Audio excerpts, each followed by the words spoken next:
La adolescencia. Seguro que lo primero que se nos viene a la cabeza es una etapa caótica, un problema que hay que superar. Pero, ¿y si le damos la vuelta? ¿Y si en realidad fuera la actualización más importante que experimentamos como seres humanos? Pues vamos a meternos de lleno en esta idea para entender por qué este periodo es, de verdad, fundamental. Fijaos en esta frase de David Bainbridge, que es biólogo en Cambridge. Es potente, ¿eh? Ser adolescente es aquello que nos convierte en seres humanos. Y no es ninguna exageración. La adolescencia es una fase evolutiva única, una que ha dado forma a nuestra especie. Sin ella, sencillamente, no seríamos quienes somos. A ver, todos conocemos los clichés. El mal humor, esa rebeldía, la confusión. Es muy fácil quedarse solo con los conflictos y pensar que es una etapa de puro desajuste. De hecho, la sociedad a menudo la etiqueta así, como una crisis, un periodo incómodo tanto para los jóvenes como para los adultos que están a su alrededor. Aquí es donde hacemos el clic y cambiamos la perspectiva.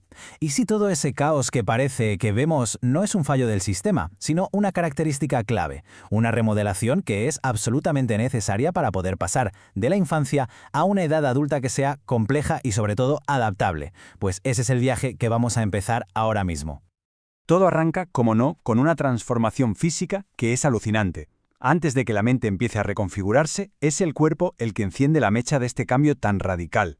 Hablamos de la pubertad, claro. Es la señal de que la gran obra ha comenzado. Esto se inicia con una reacción en cadena que está, la verdad, orquestada a la perfección.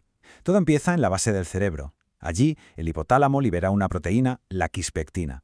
Esto es, digamos, como pulsar el interruptor principal. Esa señal viaja a la hipófisis, que a su vez le da la orden a las gónadas, los ovarios y los testículos, de que empiecen a producir a tope hormonas sexuales como el estrógeno y la testosterona, y estas hormonas son los mensajeros que recorren todo el cuerpo para que empiece la revolución. Los efectos de esta cascada hormonal son súper visibles, pero como se ve en esta tabla, el cuándo es casi tan importante como el qué. Aunque la secuencia de cambios es parecida para todo el mundo, el momento exacto varía una barbaridad. Las chicas suelen empezar antes, sobre los 11 años con el estirón, mientras que los chicos lo hacen un par de años más tarde. Hitos como la menarquia en las chicas o la espermarquia en los chicos marcan que llega la capacidad de reproducirse. Sí, pero son solo una parte de un proceso que se alarga durante varios años. Vale, si los cambios en el cuerpo son como el acto de apertura, la transformación de verdad, la más heavy, ocurre en el cerebro. Es aquí donde se está construyendo la mente adulta, y el proceso es muchísimo más sofisticado que un simple crecer y ya. Es una pregunta que, seamos sinceros, mucha gente se hace cuando observa ciertos comportamientos. La impulsividad, esa dificultad para medir los riesgos, ¿son síntomas de un cerebro que no funciona bien? La respuesta es un no rotundo. No está roto, para nada.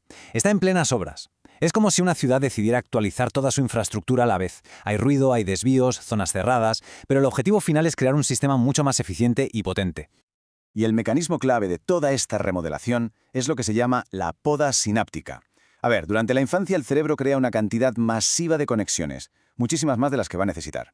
Y en la adolescencia lo que hace es una especie de poda fantástica, eliminando las que no se usan. Ojo, que esto no es una pérdida, es una optimización, pura eficiencia. Y claro, el resultado de esta poda es un cerebro que va como un tiro, mucho más eficiente. Al eliminar todo ese ruido de fondo, las conexiones que sí se quedan se fortalecen y se vuelven más rápidas. Y es esta nueva eficiencia la que permite dar el salto a lo que el psicólogo Jean Piaget llamó el pensamiento aformal, esa capacidad de pensar en abstracto, de plantear hipótesis y de entender conceptos complejos sin tener que verlos o tocarlos. Pero además de la estructura, la química del cerebro también está a tope de cambios. Hay dos protagonistas claros, la dopamina y la melatonina.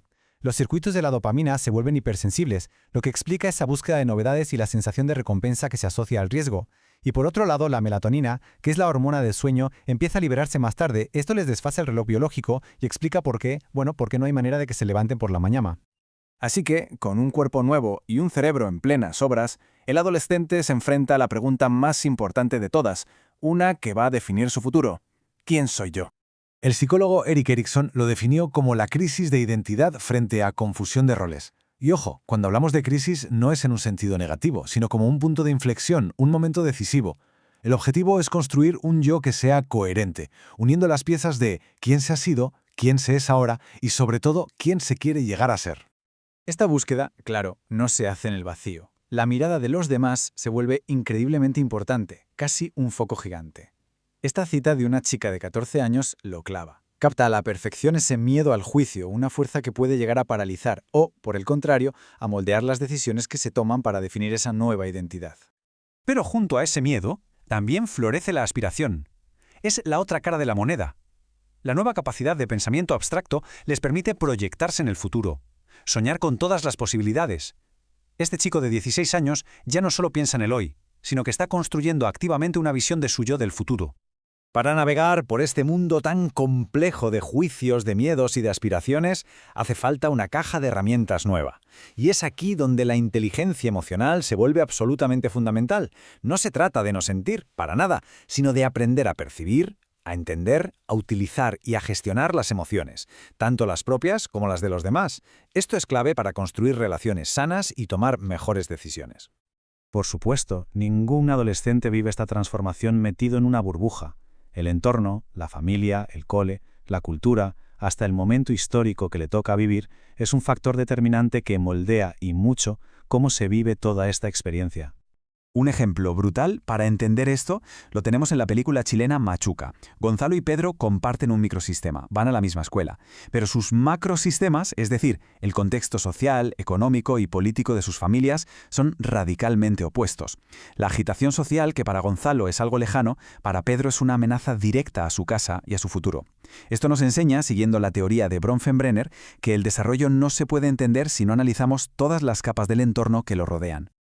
Así que si unimos todas las piezas, el cuerpo, el cerebro, la identidad y el contexto, llegamos al gran propósito de esta etapa. ¿Para qué sirve realmente todo este lío de la adolescencia?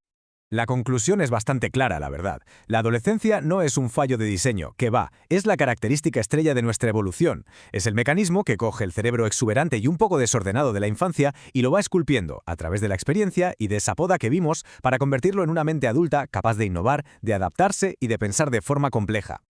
Esta reflexión final lo resume todo a la perfección. La adolescencia es el puente que no nos podemos saltar.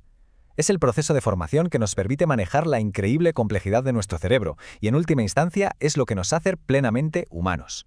Y todo esto nos deja con una pregunta final, para reflexionar. Si de verdad entendemos que la adolescencia no es un problema que hay que solucionar, sino nuestro mayor potencial a desarrollar, la pregunta es cómo podemos como sociedad, como educadores, como familias, apoyar mejor esta asombrosa actualización. Porque la respuesta a esa pregunta seguramente definirá nuestro futuro colectivo.